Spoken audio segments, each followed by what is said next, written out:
જ્યાં તમે જોવો ને ત્યાં હરિભક્તો ભોજન પ્રસાદ લેતા જોવા મળશે અને અહીંયા તમે જો સરસ મજાના ઘણા બધા અલગ અલગ જે ટેબલો ગોઠવેલા છે। પ્રસાદીમાં વાત કરીએ તો પ્રસાદમાં પહેલું તો બે મિષ્ટાન છે, એક અડદિયો છે અને એક ફાડા લાપસી છે। હેલો જય માતાજી મિત્રો, ખુશાલી સુપરલોક્સમાં તમામ મિત્રોનું હાર્દિક સ્વાગત છે। અત્યારે આપણે પહોંચી ગયા છે બોટાદ ધામે, જે 175 શતામૃત મહોત્સવમાં ભવ્ય તેથી ભવ્ય જે આ જગ્યા ઉપર આયોજન થઈ રહ્યું છે, એમાં પરમ પૂજ્ય શ્રી નિત્યસ્વરૂપદાસ સ્વામી દ્વારા ભવ્ય કથાનું રસપાન થવાનું છે। તદુપરાંત આ જગ્યા ઉપર ભોજન પ્રસાદની ખૂબ સુંદર મજાની જે વ્યવસ્થા કરવામાં આવી છે, તેમના ઘણા બધા અલગ અલગ ડોમ બનાવેલા છે, તે પણ હું તમને વિડીયો દ્વારા બતાવવાનો છું। પ્રસાદીમાં કઈ કઈ વસ્તુ ભાવિ ભક્તોને જે પીરસવામાં આવે છે તેની પણ હું સ્ટેપ બાય સ્ટેપ માહિતી આપીશ। વિડીયોમાં લાઈક કરજો, શેર કરજો અને ચેનલમાં ન હોય તો ચેનલને સબસ્ક્રાઇબ કર્યા વગર જતા નહીં। અત્યારે મિત્રો આપણે ભોજન પ્રસાદ વિભાગની અંદર પહોંચી ગયા છે। અહીંયા શરૂઆતમાં તમે જો એક સાથે 4 ડોમ ભાવિ ભક્તો માટે ભોજન પ્રસાદના રાખેલા છે। આ ડોમની અંદર અલગ અલગ નામ અપાવેલા છે, હરિકૃષ્ણ, ન્યાલકરણ, શ્રીહરિ, સહજાનંદ, હરિકૃષ્ણ,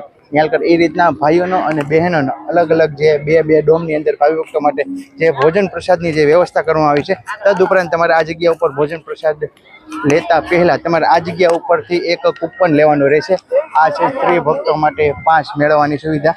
અહીંયા બેન શું આપો છો તમે, બતાવો તો। આ રીતના તમારે 5 બતાવીને અંદર પ્રવેશવાનું રહેશે, બરાબર ને? 5 ની કિંમત 10 રૂપિયા આપીને તમારે 5 લઈને બરાબર છે। આ તમને 10 રૂપિયા આપવાના, ત્યાર પછી તમે જમીન આવો તો પછી આ 5 પરત કરો તો 10 રૂપિયા તમને રિટર્ન આપશે, બરાબર છે? એકવાર 5 લઈ જાઓ, 5-7 દિવસનું જે આયોજન છે તે જગ્યા ઉપર ભોજન પ્રસાદ લ્યો અને 10 રૂપિયા આપીને પાછા 5 દઈ જાઓ ને પાછા 10 લઈ જાઓ, બરાબર? જય સ્વામિનારાયણ। આ બે ડોમની અંદર ભાઈઓ માટેની ભોજન પ્રસાદની વ્યવસ્થા કરવામાં આવી છે। અહીંયા તમે જો લાઈનમાં ભાઈઓ ઊભા છે। બીજા બે ડોમ છે ને તે ડોમની ઉપર જે બહેનો માટેનું ભોજન પ્રસાદનું જે વ્યવસ્થા કરવામાં આવી છે, અહીંયા ઘણા બધા બહેનો જે ભોજન પ્રસાદ લઈને વિશ્રામ કરી રહ્યા છે। હવે આપણે અંદરની તરફ જઈ રહ્યા છે કે જ્યાં કઈ રીતના ભોજન પ્રસાદ જે બહેનોને પીરસવામાં આવશે તે હું તમને બતાવું। આ રીતના ખૂબ સુંદર મજાનો વિશાળ ડોમની અંદર જે હરિભક્તો માટે ભોજન પ્રસાદની જે વ્યવસ્થા કરવામાં આવી છે, જે સુવિધા આ ડોમની અંદર છે એ સુવિધા અહીંયા પડખેના વિભાગની અંદર જે બહેનો માટે સુવિધા પૂરી પાડવામાં આવી છે। હવે વાત કરીએ કે પ્રસાદીમાં ભાવિ ભક્તોને જે શું પીરસવામાં આવી રહ્યું છે તે હું તમને આગળ જઈને બતાવું, તો વિડીયોમાં લાઈક કરજો, શેર કરજો, ચેનલ ન હોય તો ચેનલને સબસ્ક્રાઈબ કર્યા વગર જતા નહીં। અહીંયા તમે જો એક સાથે તમને 2 કાઉન્ટર આ બાજુ, 2 કાઉન્ટર ઓલી બાજુ, અને જે વચ્ચેના કાઉન્ટર છે ને તે જગ્યા ઉપર સાઈઝનું વિતરણ જે ભાવિ ભક્તોને કરવામાં આવશે। પ્રસાદીમાં વાત કરીએ તો પ્રસાદમાં પહેલું તો 2 મિષ્ટાન છે, એક અડદિયો છે અને એક ફાડા લાપસી છે। પછી આપણે આગળ જોવા જઈએ તો અહીંયા રોટલી, અહીંયા શું હતું, શાક, ભજીયા હતા, ભજીયા। પછી અહીંયા છે રીંગણા બટાકાનું શાક। અહીંયા 2 જાતના ભાવિ ભક્તોને શાક પીરસવામાં આવે છે, એક મગનું શાક હતું અને એક રીંગણા બટાકાનું શાક। આ ચટણી, દાળ, ભાત અને ગાંઠિયા।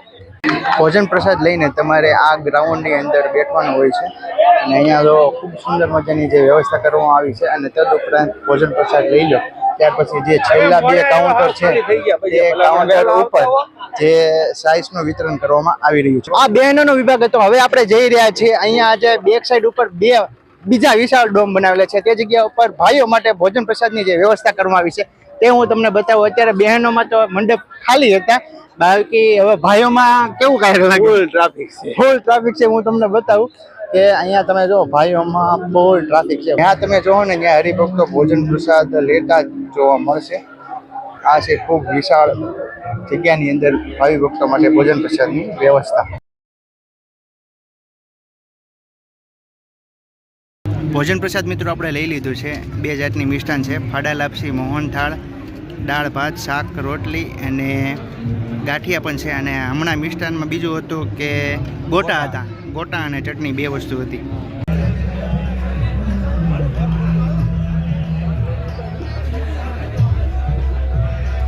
મિત્રો આપણે આવી ગયા છે ગઢપુર ધામ 3 નંબરના ડોમ, જે કહેવાય ને અલગ વિભાગ બનાવેલો છે, તે જગ્યા ઉપર VIP અથવા તો આમંત્રિત મહેમાનો માટે ભોજન પ્રસાદની ખૂબ સુંદર મજાની જે વ્યવસ્થા કરવામાં આવી છે, અલગ ડોમ બનાવેલો છે. ચાલો હવે ત્યાં કઈ રીતના જે વ્યવસ્થા છે ભોજન પ્રસાદની તે હું તમને વિડીયો દ્વારા બતાવવાનો છું. તો વિડીયોમાં છેલ્લે સુધી જોડાઈ રહેજો. આપણે અંદર પ્રવેશ તો કરી ચૂક્યા છે. અહીંયા તમે જો ખૂબ સુંદર મજાની આ જગ્યા ઉપર જે ડોમને ડેકોરેશન કરવામાં આવે છે. ભોજન પ્રસાદની વાત કરીએ તો આપણે સ્ટેપ બાય સ્ટેપ જાણશું કે તે જગ્યા ઉપર ભોજન પ્રસાદની કઈ રીતના વ્યવસ્થા છે. અને અહીંયા તમે જો સરસ મજાના ઘણા બધા અલગ અલગ જે ટેબલો ગોઠવેલા છે અને ખુરશીની પણ ખૂબ સુંદર મજાની વ્યવસ્થા કરેલી છે. ઉપરની તરફ તમે જુઓ તો ઘણા બધા ભાવિ ભક્તોને ગરમી ન થાય તે માટે પંખાનું પણ ખૂબ સુંદર મજાની વ્યવસ્થા કરેલી છે. અહીંથી ડીશ જે કાઉન્ટર છે ભોજન પ્રસાદમાં વાત કરીએ તો ભજીયા, ચટણી, જે 2 જાતના શાક છે જે જનરલમાં હતું ને એ જ વસ્તુ છે આ જગ્યા ઉપર. પણ ટૂંકમાં ફેર એ છે કે સલાડ આ જગ્યા ઉપર અલગ રાખવામાં આવેલો છે. ટૂંકમાં વધારાની આઈટમ સલાડ છે. અત્યારે મિત્રો આપણે જે આ મહોત્સવની અંદર હજારોની સંખ્યામાં હરિભક્તો આવવાના છે તેમની માટે ભોજન પ્રસાદ જે બનાવી રહ્યા છે. શું નામ ભગત તમારું? અર્જુનભાઈ શ્યામ કેટરર્સ, અમરેલી, સુરત. આજે છે બીજો દિવસ. એમના મહાપ્રસાદમાં સરસ મજાના મોતૈયા લાડુ, અડદિયા અને મેથીના ભજીયા, રોટલી, દાળ, ભાત, મિક્સ શાક, ઊંધિયું અને કઠોળમાં મગ, આ રીતે બધું તૈયાર કરી મહાપ્રસાદ હજારો ભક્તોને જમાડવા માટે અમે કમ્પ્લીટ કરીને તૈયાર રાખેલો છે અને બધા ભક્તોને જમાડીશું. બરાબર. આ તો આપણે જે વાત કરી કે આજના દિવસનો, હવે જે ડેઈલી માટે મિષ્ટાનમાં કઈ કઈ વસ્તુઓ છે તે બતાવજો. હા, સાથે સાથ દરમિયાન સવારનું મિષ્ટાન અને સાંજનું મિષ્ટાન બંને ટાઈમના 2 મિષ્ટાન અલગ હોય છે. સાટા, જલેબી, મોતૈયા, અડદિયા, ટોપરા પાક, સિંગ પાક, શીરો, દૂધીનો હલવો, ગાજરનો હલવો આદિ દરેક મીઠાઈ તૈયાર કરી અને જમાડવાના છીએ. એમાં એકાદશીને દિવસે 2 મિષ્ટાન ફરાળના આવશે.